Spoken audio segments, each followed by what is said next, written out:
कोल्हापूरच्या अंबाबाई मंदिरातील पुजारी हटवण्याचा मुद्दा पुन्हा एकदा समोर आलाय। साडी चोळी असा पारंपरिक पूजा बांधणे सक्तीचे असून देखील देवीला घागरा चोळी रूपात देवीची पूजा मानली गेली।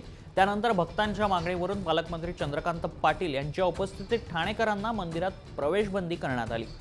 परंतु तरी सुद्धा मंदिराचे पुजारी बाबूराव ठाणेकर यांनी मंदिरात प्रवेश केला आणि याच्या निषेधार्थ जिजाऊ ब्रिगेडच्या महिला कार्यकर्त्यांनी जोरदार घोषणाबाजी केली आहे। बाबूराव ठाणेकर यांनी पोलीस बंदोबस्तात प्रवेश केला, त्यामुळेच रविवारी पुजारी हटाव संघर्ष संघटनेने पोलीस स्टेशन बाहेरच आंदोलनाला बसलेत।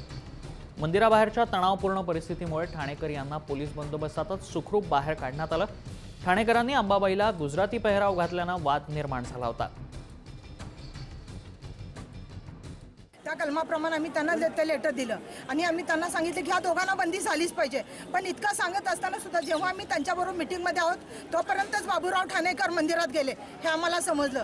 मग आम्ही अंबाबाईचं आमच्या आईचं दर्शन घेण्यासाठी आम्ही सगळे गेलो, तर आम्ही सगळे म्हणाले तो नाही आहे, पण आम्ही त्याला बघितलं आणि आम्ही नंतर त्या पहिला बाबूराव ठाणेकरला बाहेर काढा एवढं सगळे सांगून सुद्धा तो आत गेला कसं काय? म्हणजे प्रशासनाचं असं आहे का की चोर सोडून संन्याशाला फाशी? त्याच्यासाठी पोलीस प्रोटेक्शन तिथपर्यंत बाहेर पडायला आणि आम्ही गर्दीतून गेलो, ठीक आहे गर्दीतून गेलो त्याचा प्रश्न नाही आहे, पण त्याला पोलीस प्रोटेक्शन देऊन एवढं बाहेर काढण्याची काहीच गरज नव्हती। आम्ही आता असं ठरवलं की त्याच्या आईलाच आम्ही घागरा चोळी प्रेमानं नेऊन देणार आणि सांगणार आमच्या आईला तुमच्या मुलानं घातलेली आहे, मग तुम्ही पण आमच्या विनंतीला मान देऊन तुम्हाला घालून घ्यायची आहे।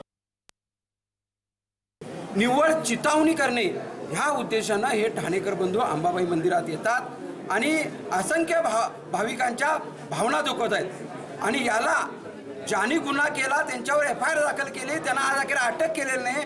अशा गुन्हेगारांना या कोल्हापूरचं पोलीस प्रशासन संरक्षण देते आणि त्या अंबाबाईमध्ये त्यांना सुखरूपपणे आज जाऊन बाहेर येण्याची जी काय यंत्रणा आहे ही कोणाच्या अधिपत्याखाली चाललंय याबाबत चौकशी व्हावी।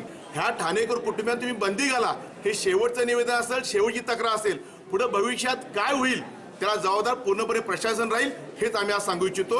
आज आम्हाला त्यांनी सांगितलं की उद्या पुन्हा सन्माननीय जिल्हा पोलीस प्रमुख मोहिते साहेबांनी 5 वाजता आम्हाला बोलवलं आहे। तिथून आमचा हाच आग्रह आहे की एका बाजून तुम्ही निर्णय घेऊ नका, न्यूट्रल काम करा।